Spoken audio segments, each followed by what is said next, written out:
Bienvenue sur le rocher. Découvrons ensemble pourquoi Dieu permet les silences spirituels. Tu pries, mais rien ne change. Tu cherches Dieu, mais tu n'entends rien. Tu attends une réponse, et c'est le silence.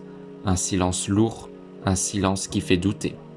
Alors une question surgit. Dieu m'a-t-il oublié? Et si ce silence n'était pas un abandon, mais un langage que nous ne comprenons pas encore? Dans la Bible, le silence de Dieu n'est pas rare. Même les plus grands l'ont vécu.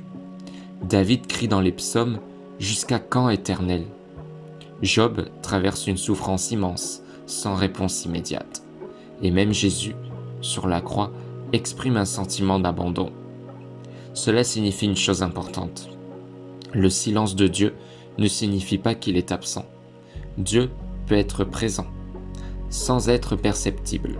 Il peut être proche, sans être audible. Le silence de Dieu n'est pas son absence, c'est une autre forme de présence.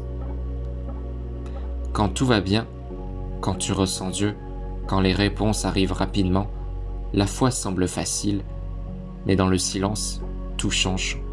Tu ne ressens plus, tu ne comprends plus, tu n'as plus de repères émotionnels. Et pourtant, c'est là que la foi devient réelle. Parce qu'elle ne repose plus sur les sensations, les émotions, les signes visibles, mais sur une décision intérieure. Quand Dieu se tait, ta foi commence à parler.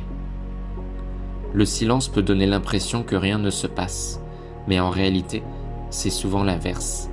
Dieu agit en profondeur, il prépare des choses invisibles, il transforme ton cœur. Comme une graine plantée sous la terre.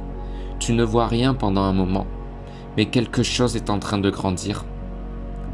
Un architecte ne commence pas par le toit, il commence par les fondations, et les fondations sont invisibles. Le silence de Dieu agit comme un miroir, il révèle les vraies motivations. Quand Dieu répond rapidement, il est facile de croire, mais quand il se tait, une question profonde apparaît. Cherches-tu Dieu pour lui-même ou seulement pour ce qu'il peut te donner? Le silence ne teste pas Dieu, il révèle ton cœur. Dans beaucoup de cas bibliques, le silence précède un moment important, avant une réponse, avant une transformation, avant une percée. Dieu utilise le silence comme une préparation, pas comme une punition. Parce que nous vivons dans un monde immédiat, tout va vite, réponse instantanée, résultats rapides, mais Dieu ne fonctionne pas toujours ainsi. Il travaille en profondeur, et la profondeur prend du temps. Face au silence, deux réactions sont possibles. S'éloigner ou rester. Le silence peut te pousser à abandonner ou à t'ancrer encore plus. Rester ne signifie pas tout comprendre. Rester signifie faire confiance, même sans réponse. Le silence de Dieu n'est pas un rejet, ce n'est pas un oubli, ce n'est pas une absence. C'est souvent une transformation invisible, une foi qui grandit, une relation qui s'approfondit. Et parfois, c'est dans le silence que Dieu parle le plus profondément. Si tu traverses un silence spirituel en ce moment, ne pars pas, reste, parce que quelque chose se construit, même si tu ne le vois pas encore. As-tu déjà vécu un moment où Dieu semblait silencieux? Et qu'est-ce que cela a changé en toi? N'hésite pas à me le dire en commentaire.